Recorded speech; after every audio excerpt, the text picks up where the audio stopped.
I will leave it to Rabia to start the conversation and introduce our guests, and I hope you enjoy this conversation.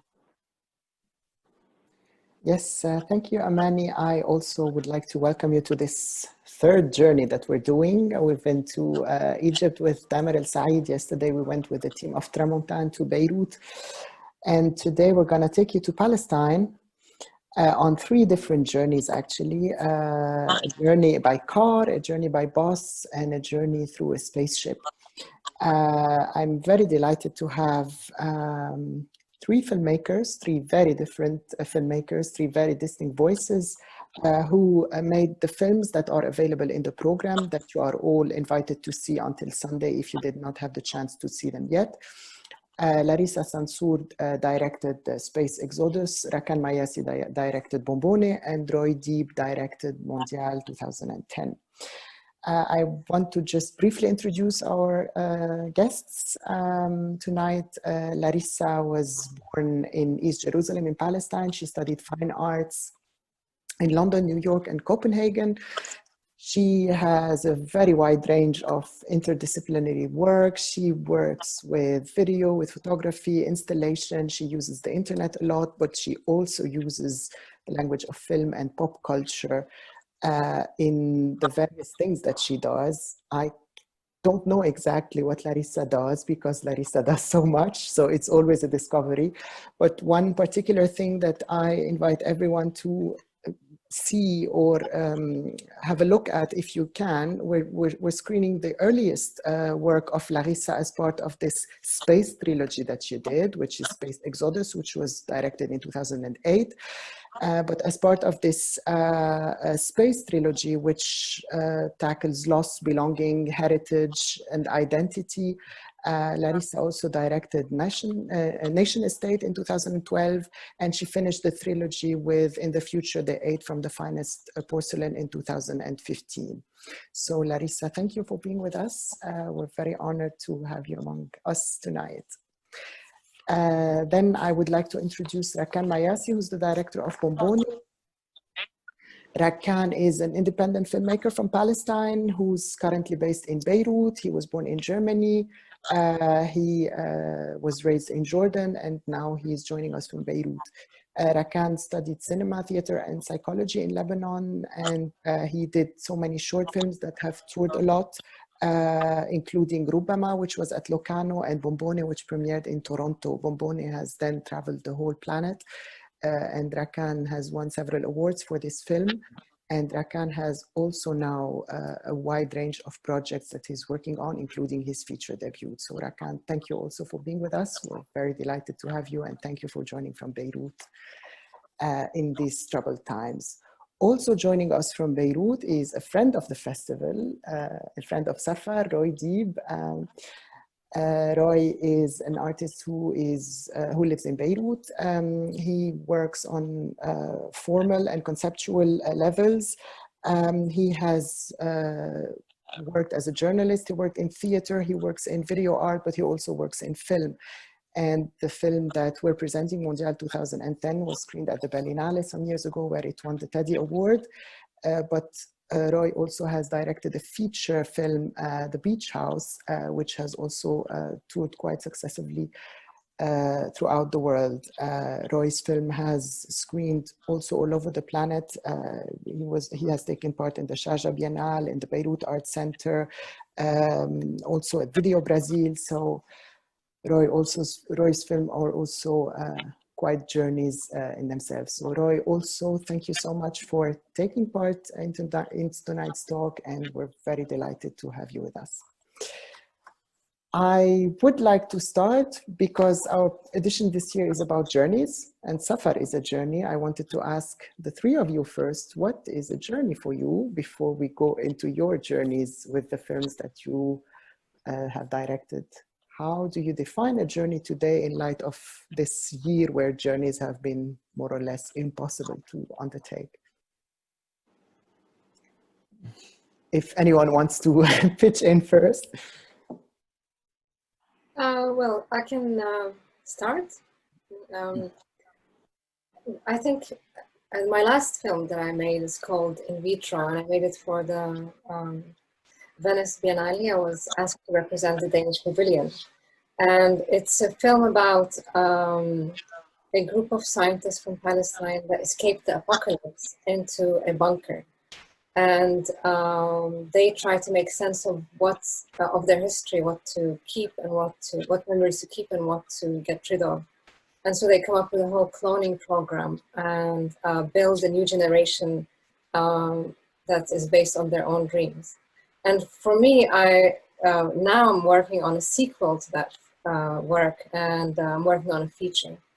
But I was supposed to expand on the idea of being in a bunker and after an apocalypse, and what do we do as a humanity faced with an imminent danger. And it was very bizarre for me that all of a sudden from waking up to a world where we actually are afraid to go out during the pandemic, and all these nightmares that I could only dream of are actually came true overnight. And so for me, that is maybe the biggest step that I had to take in my work, and also mentally, that I actually could not think of sci-fi as something that is just predicts the future, but actually something that actually is happening right now.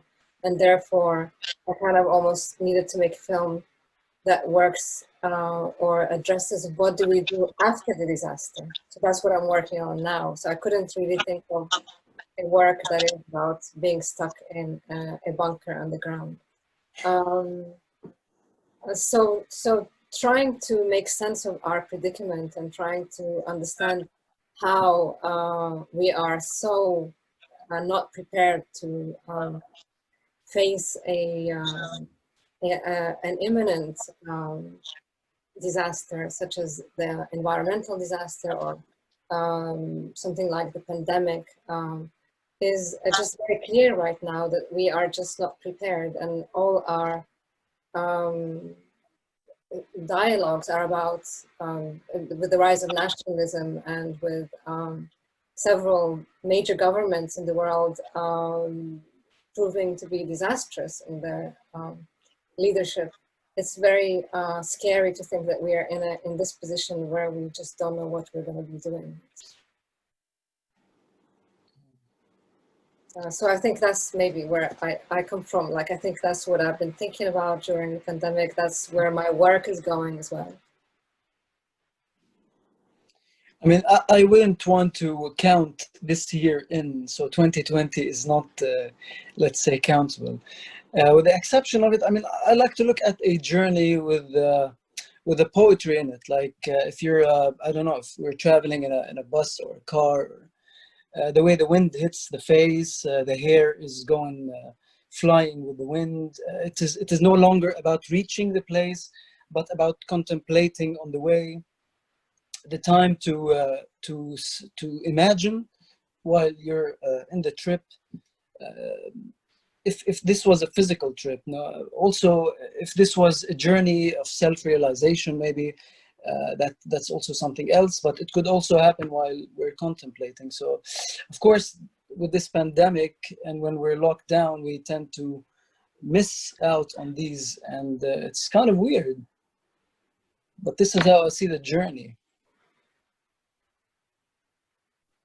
Yeah, for me, it's hard to talk about the journey, frankly. This year, like, for who's not aware of, but like since October 17, last October 17 in Lebanon, we had an uprising that's still continuous, and the pandemic today is just one detail of a total special time, let's say, that Lebanon is living. Like, we're living in a country that's somehow collapsing on many levels.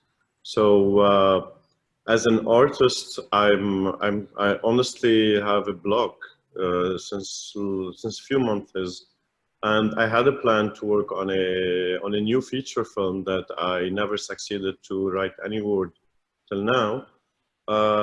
It's much more a journey of like just being like trying to continue on a personal level for the time being, without being that dramatic, but it is dramatic for now. So yeah. No, of course, and I think throughout our talk yesterday, we also had touched a bit on the situation in Lebanon, and we really salute you for being able to still put a bit of creativity in whatever is happening in the country at the moment. But let's move from your journeys, the journeys of this year, to the journey to Palestine. I will start with you, Larissa. Before we talk about your films, you have you left Palestine years ago, and you lived in New York, you lived in Copenhagen. Now you're based in London. How is it for you to go on journeys to Palestine? What is the process like? How often do you go there?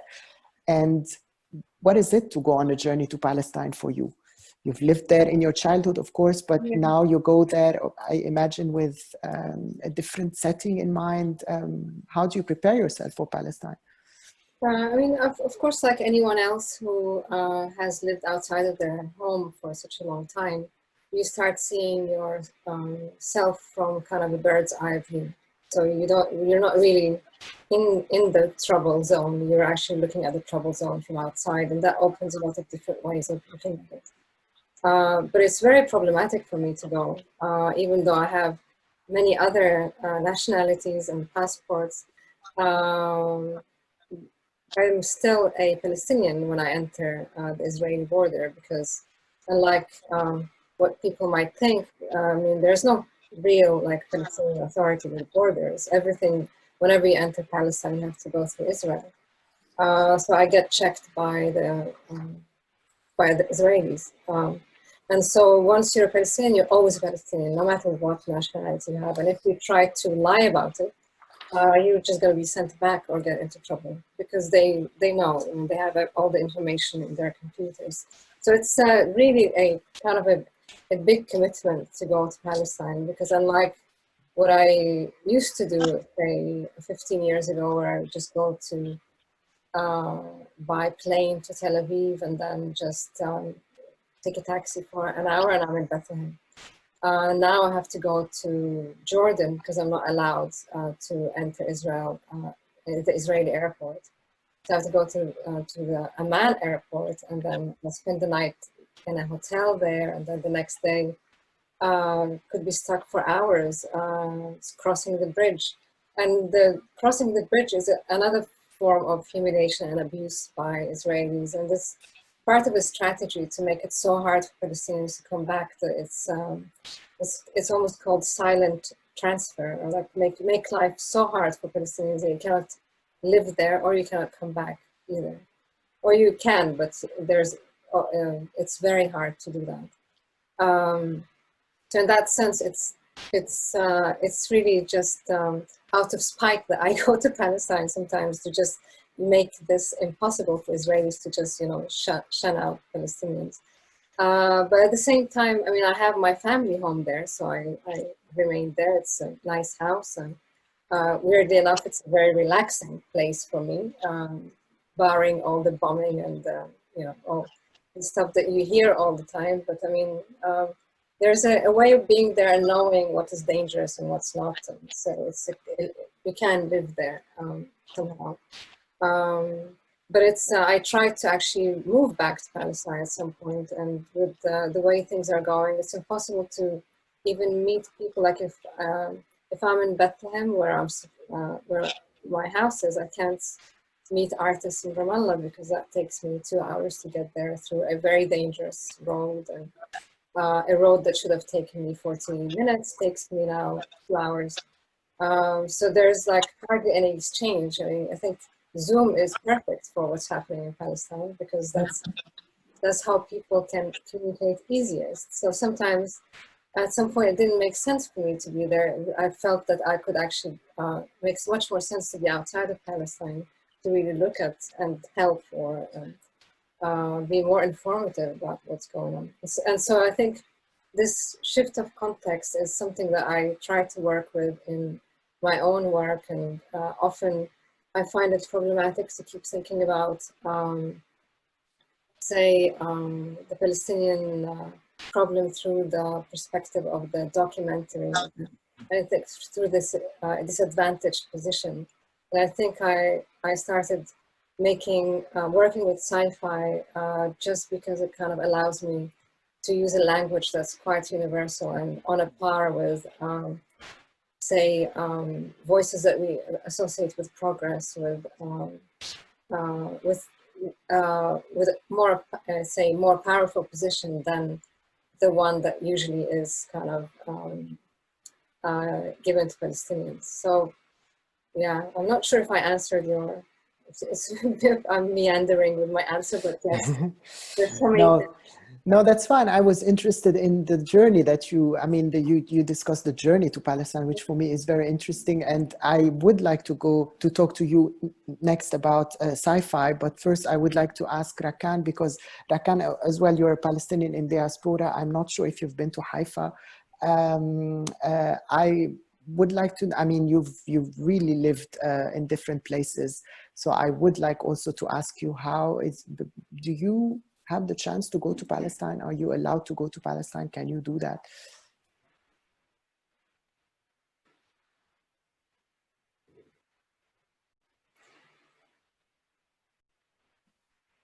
Rakan, I think you're on mute.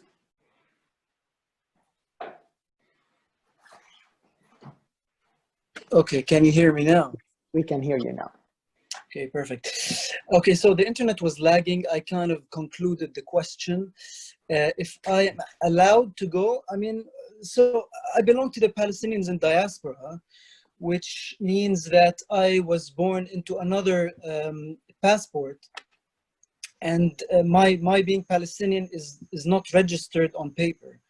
But of course, to me, it doesn't change anything because I'm Palestinian. Now, if I want to go and visit, I have the Jordanian citizenship, and I should take a visa and all that. And it's very, very complicated, considering also that I'm based in Beirut, which is technically at war with Israel, and we cannot exchange travels and so on. So any stamp from any sides can jeopardize my stay in Lebanon and so on. So, but this is for me a very temporary situation, because my real dream and goal is to go to Palestine, to see it all, to understand it more, and to breathe there, to actually see what all of this fantasy inside my head is all about, really. I'm from Haifa, and I got to know Haifa through stories, through images, photos, films, of course, books and literature. So this is how people in diaspora really get to know Palestine. It's we are born into it culturally, first and foremost. But if I'm, of course, I don't want to think that I'm not allowed, because this kind of is not good thinking. It's not productive, at least. But of course, there is occupation, and it's terrible.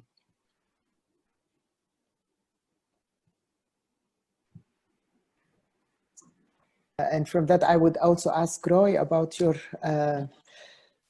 the fantasy that we have about Palestine as Lebanese. You're Lebanese. I wanted to know from you, before we talk about the films, what does Palestine represent for you as a Lebanese, but also as a Lebanese artist who's working in Beirut? Yeah, well, politically, I've been all the time interested in the Palestinian cause, and to know much more about the history and how things were evolving. And on a personal level, I was for a few years working a lot with the Palestinian refugees in Lebanon, in camps, in several places in Lebanon. And with different generations, like I worked with kids and I worked with adult people, and but most of them are people who have never been to Palestine, or like were not born in Palestine, but they were born in Lebanon. So I also had my personal relation to a country that is in fact just next to us, but that we're not allowed to visit. And I had an image of this country through stories of refugees that they themselves have inherited from their grandparents, because they haven't even been there. So it was also always an interesting construction of an image of a country that nobody saw, but each one has a story to it to tell about. Yeah. And from that, with the constructions that we have in our heads, I would like to go to the construction of your films, actually. I would want to start with Larissa. You briefly mentioned that you work a lot with science fiction, and you made this sci-fi trilogy, and you started very broadly with this spaceship, with landing on the moon, with Larissa landing on the moon.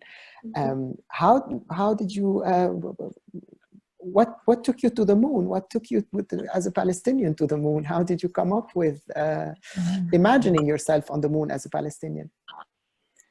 Well, I kind of I wanted to create a world that that allowed me not to abide by the dictatorship of the kind of current political jargon, and working with sci-fi kind of enables me to do that. I also wanted to subvert certain kind of cliches and expectations and systems. Working with sci-fi, even my team, when I was working with filming, most of my team were men. It is kind of a field that's reserved for male, white. It's associated with progress.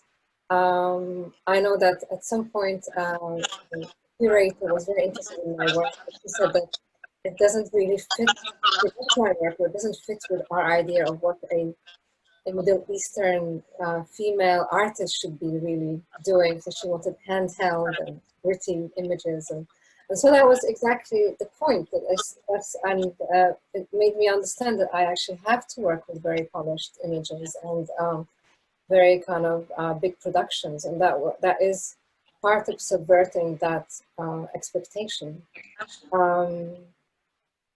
So that's one part of it, and another part is that I just didn't want to kind of add to the enormous amount of documentaries that we see from Palestine. And I think, I mean, working with sci-fi is not a way of running away from these political problems, but actually trying to find a way of talking about a political situation that has reached an impasse and finding a completely different launching pad by which we can talk about it.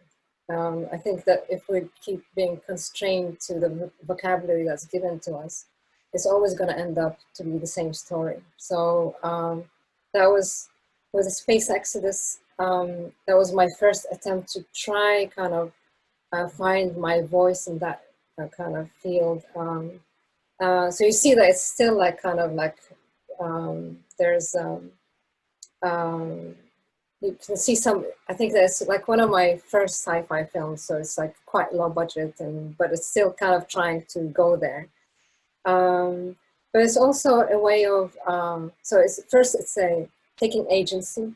Another thing is claiming a piece of a land that obviously Palestinians have been asking for so many years, but then deciding that to tackle colonialism and how we actually talk about colonialism and land grabs, by actually saying, well, maybe I should also join the space race and actually claim a piece of the moon before it gets too late for Palestinians. So it's actually positing something rather than dealing with problems, actually try to find a completely different solution.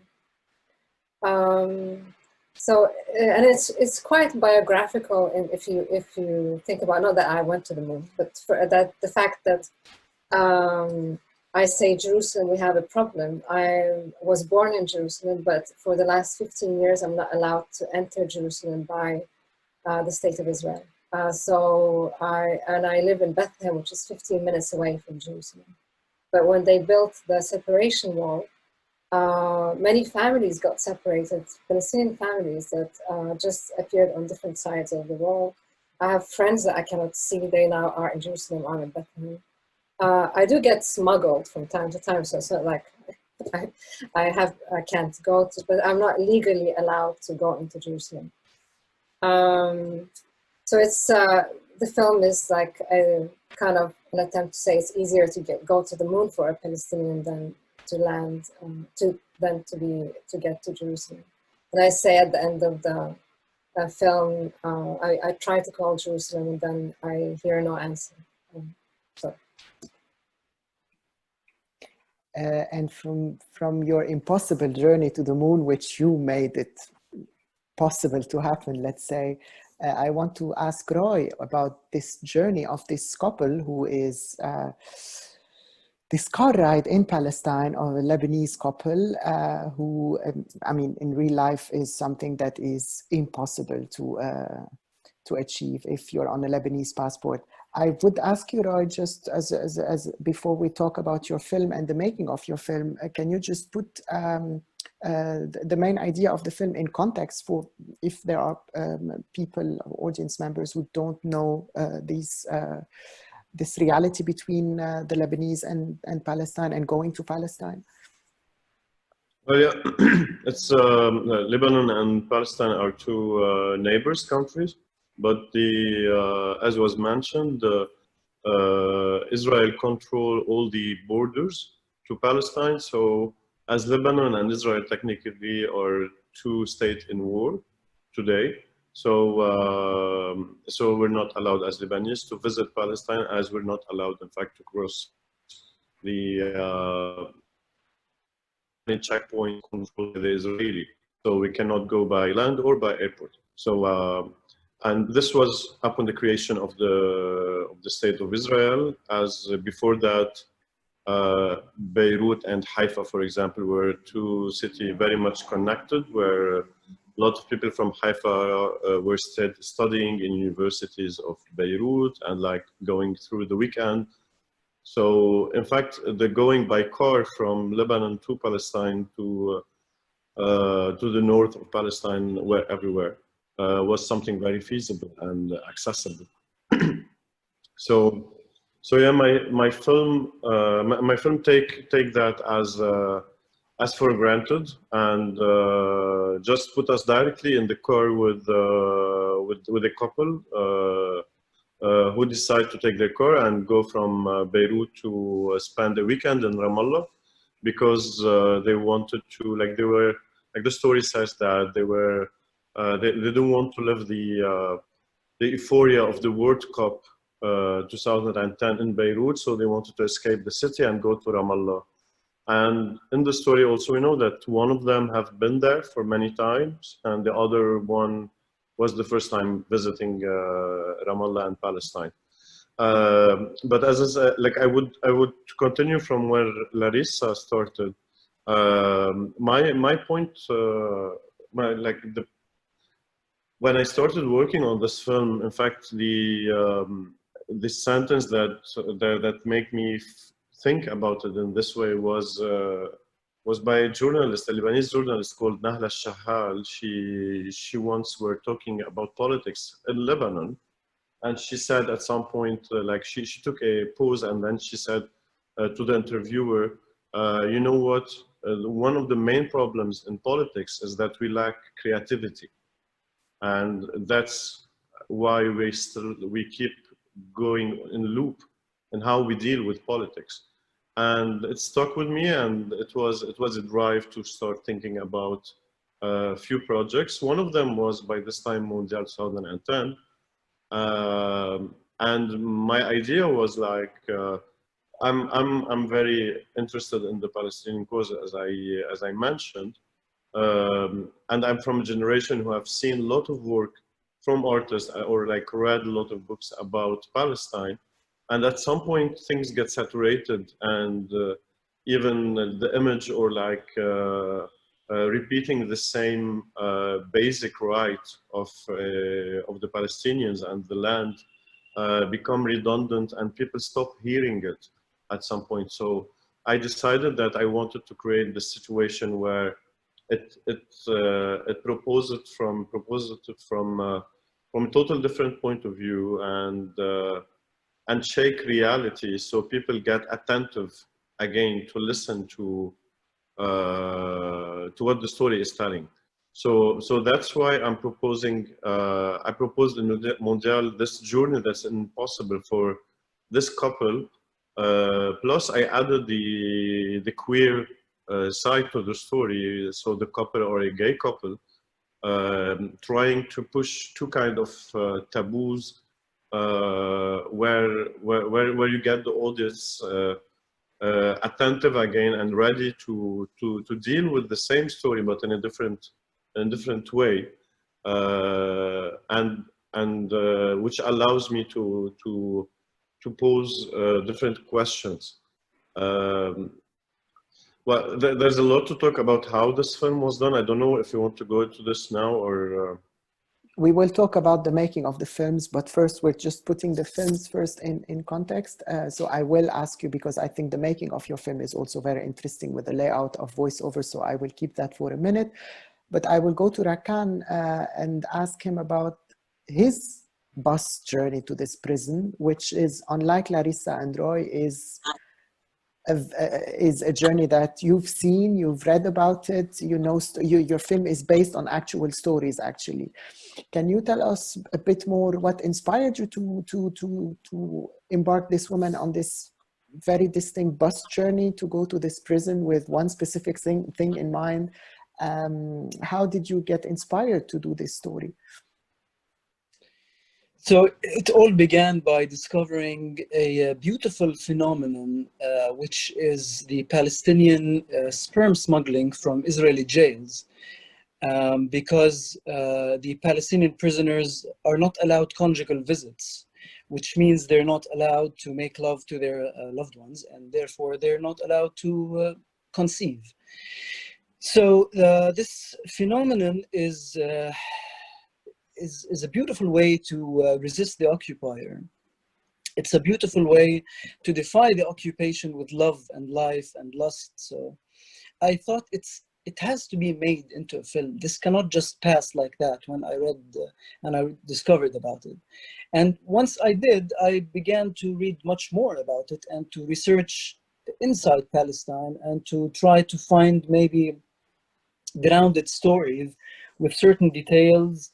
I had to work with maps and to see the routes you have to take and the bus, and when the visitor to the jail, how many times a month, how long the visit is, what kind of jail it is, if it's on the phone or it's just like this net, metallic net or whatever you call it. And so I also wanted to challenge the let's call it the taboo of sexual tension in Arab cinema or Palestinian cinema, or however we try to look at this.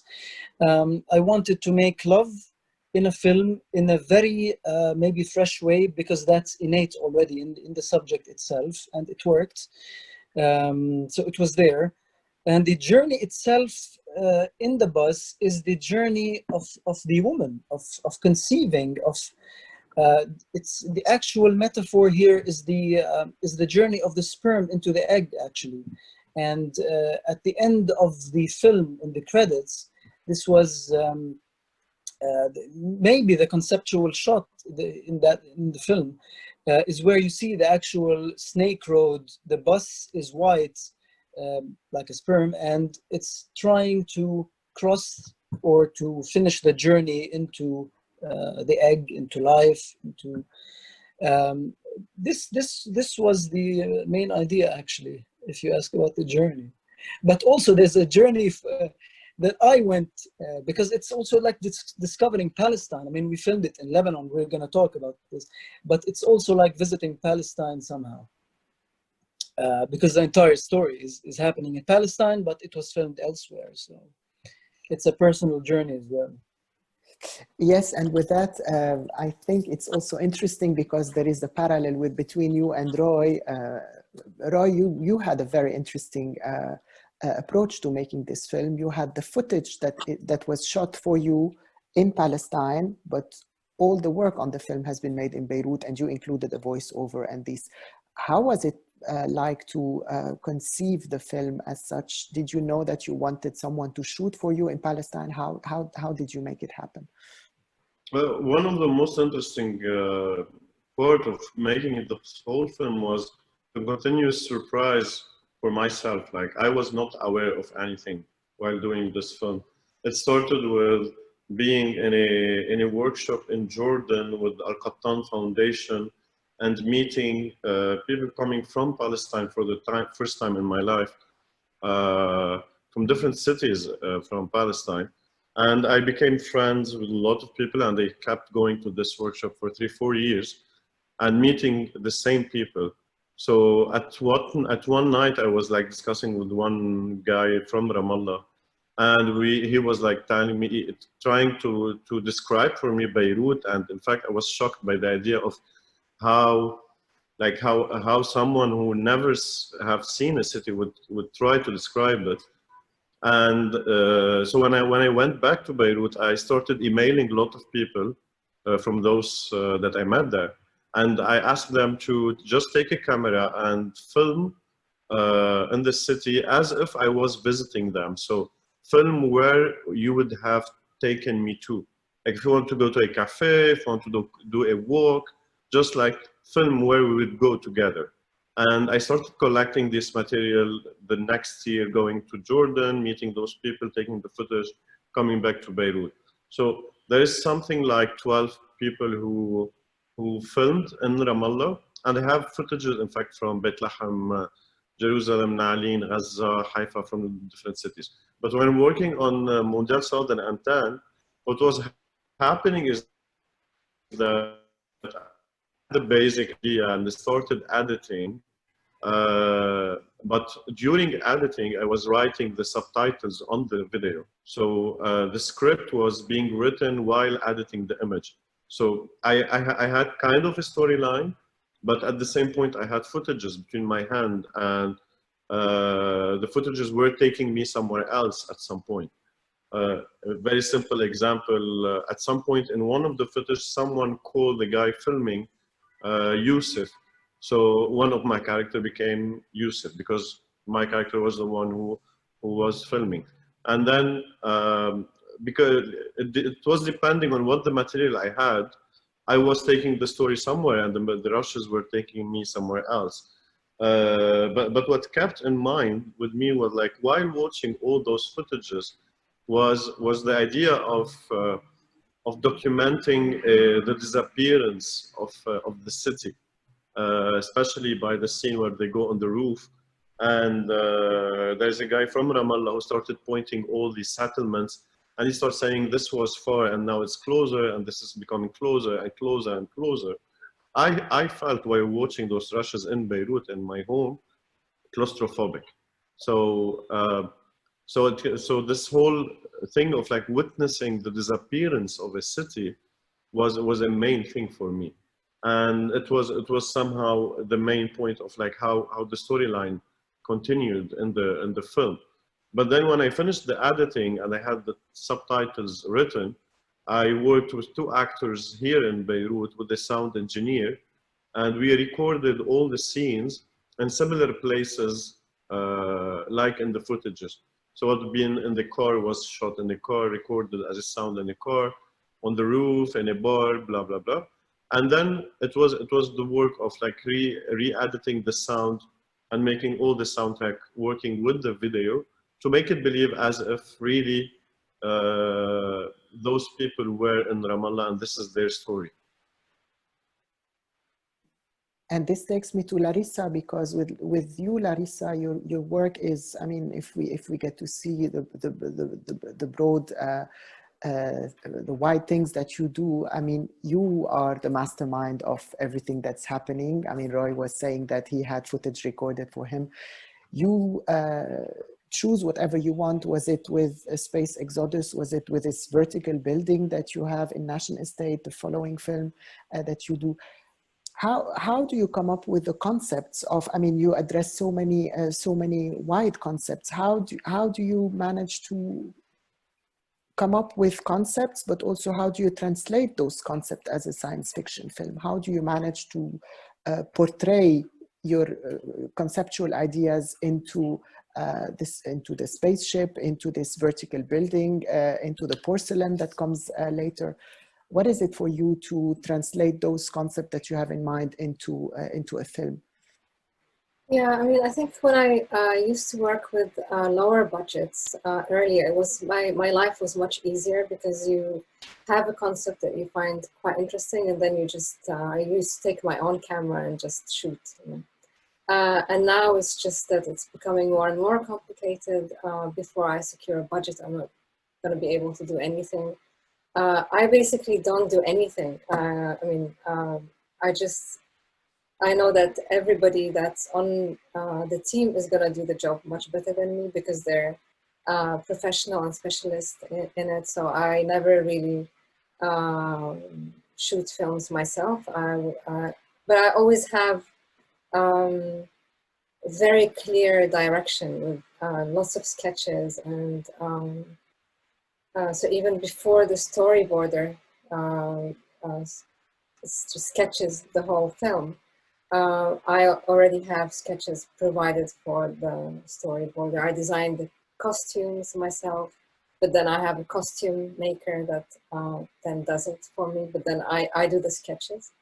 The music, I also work closely with composers. I don't know how to write music myself, but I constantly sit over their head and say, no, they're not like this. I want to do it differently. So basically, I'm not the one who does anything hands-on, but I'm just kind of directing, I guess, the whole thing. And a lot of my films now have CGI is very important. So post-production is just the main headache and the one that I always have to fundraise for. And it can happen in any country, so it doesn't have to. It's not really restricted to a certain locality. But I do often shoot in Palestine itself. The last film was quite important for me to shoot in Palestine because it actually took place in a family cabin that my family still has. And that's in a part that's about to actually be taken over, be confiscated by Israel. So the most beautiful lands in Palestine are actually the ones on hills or the forests or are being confiscated by Israel. And so it's like a summer house where my family used to just go. You probably have it in Lebanon as well. You just have a small cabin in the countryside, and that's where most of the film was shot. And it was important to shoot also in the Nativity Church because it was the big symbol of Bethlehem where Christ was born. And so the film starts with the destruction of the city. But when I work with a very, very big team. In the last film, there were maybe 80 people involved in the making of the film. And it's the spontaneity of actually just using your own camera and doing your thing. The minute you come up with the idea, it gets lost. So I think the difficulty is how do you maintain this, whatever you came up with, until the very end with everybody, such a big team involved. So I think that's what I find the most difficult is like, when do you start losing your voice? But I also now cannot imagine how to work all by myself. I'm so used to getting such generous feedback with everyone. Sometimes not generous, sometimes like really fist fights because the producer doesn't think this is gonna work, or and in the end, I must say, like, we come up with the best solutions because everyone's obstinate about where they're going. But I think I've learned to kind of understand how to form a coherent idea, even when you're working with so many people, and that how actually important it is to get feedback early on instead of just being kind of stuck in your own head. Mm-hmm. Before we can ask you to submit questions if you have any. I just finished what I prepared with Rakan on an idea that Larissa just mentioned. She mentioned that basically she has the luxury, if in a way, to try to reproduce her stories or shoot in different locations. With you, Rakan, you mentioned it a bit earlier that Bombone was shot in Lebanon. because it was impossible for you to shoot it in Palestine. How does that affect how does that affect you as a filmmaker, that you're doing a Palestinian story happening in Palestine, but you had to shoot it in Lebanon? How did you come to terms with that, actually? I didn't. That's the thing. But I mean, I tried to just make believe by studying the geography of the place, by understanding that the border is just a imaginary stupid border. Really, it's the same land altogether. So Lebanon and Palestine have very similar geographies, and the light, the mountain, the trees, they're very similar. And so it wasn't really difficult to stage that or to make believe while filming. But one of the most difficult things, the most expensive, I would say, was to build the actual prison, because the Israeli prisons, the occupation prisons, are very clear in the way their architecture and their designs. They're very clear. We know what an Israeli prison looks like. And so this is non-existent in Lebanon. We have to recreate that. And that was difficult, challenging, and costly. I didn't come to terms with this one, actually. Maybe the rest functioned properly, but this one took time to actually finish. But yes, I mean, I think also the choice of the composition and the framing also helped in not revealing too much and having to fall in the trick of showing everything and so on. So I think it was enough. 15 minutes was enough to film there. Maybe in a feature I have to go, so we'll see. I think we have still some 10 minutes. If there are questions from the crowd, please write them in the chat, because we can take some questions now before we have to close this chat.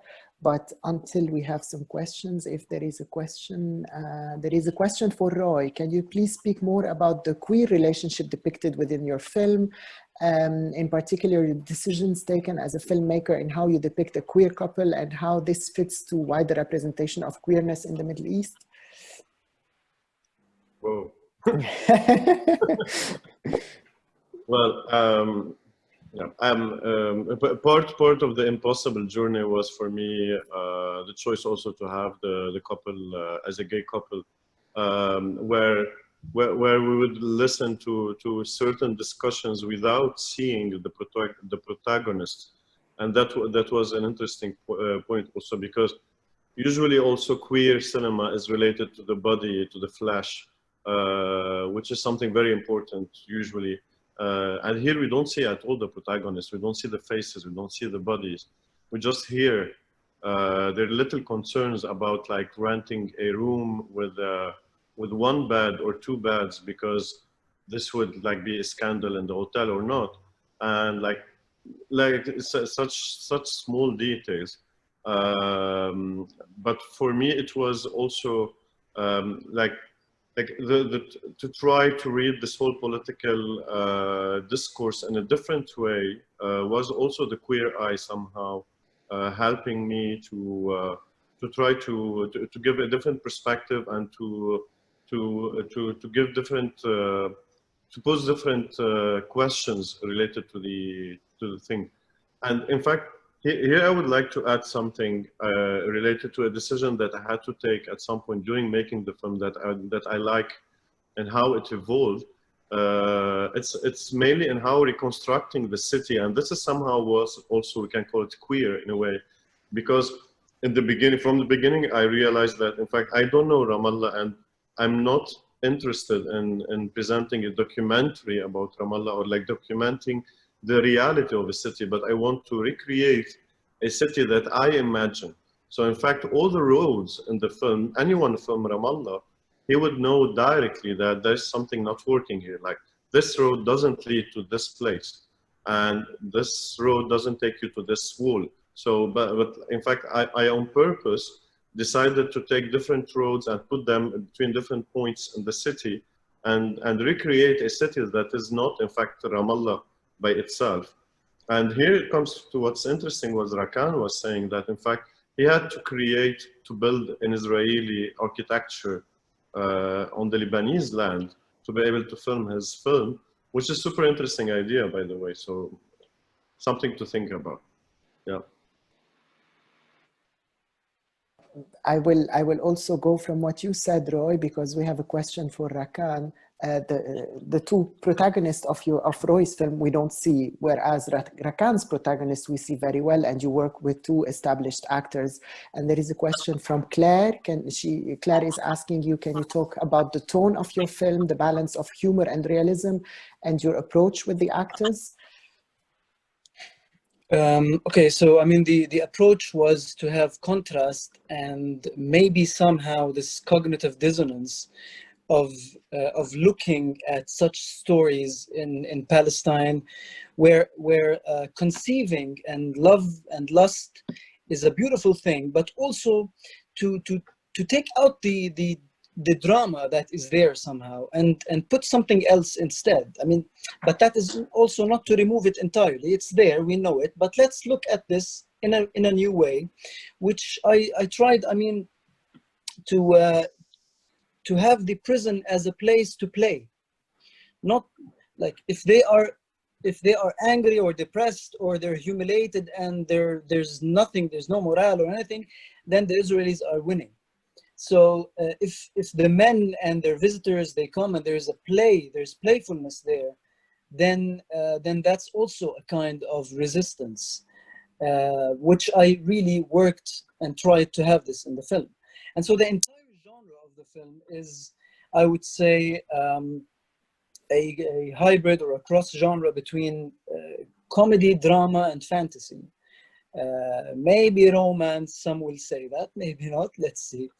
But it is just 15 minutes of trying to be playful in perhaps a beautiful way. And the music really complements that in the sense that it is a character, it drives the film, it presses on the contrast between what we see as a prison and what that really means, and the music that is very sexy and happy and playful. And Rakan, can you comment a tiny bit on working with your actors? Yes, the actors, the entire cast is actually, they made the film. I mean, without them, there was absolutely no film. And it was made with love and belief, and it was great working with them, actually. There was very little time to rehearse.